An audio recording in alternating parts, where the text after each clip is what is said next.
ایک روایت میں ہے کہ حضرت سیدنا یونس علیہ الصلوۃ والسلام نے جبریل علیہ الصلوۃ والسلام سے فرمایا کہ اے جبریل علیہ الصلوۃ والسلام،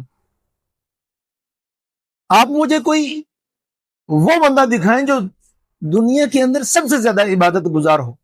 تو جبریل علیہ السلام فرمانے لگے چلیے۔ حضرت یونس علیہ السلام اور جبریل علیہ السلام چلے گئے۔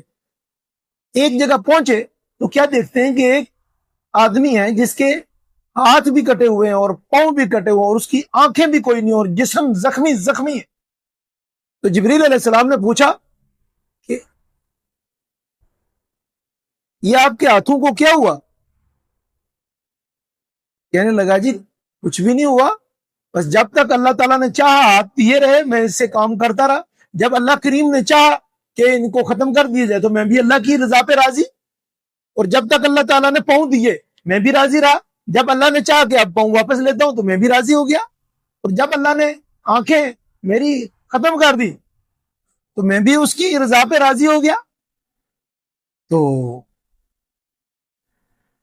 یونس علیہ السلام کہنے لگے میں نے تو سمجھا تھا آپ کسی بیمار کے پاس لائے ہیں، واقعی یہی آدمی ہو سکتا ہے دنیا کے اندر جس کو اس وقت سب سے زیادہ عبادت کا درجہ دیا گیا۔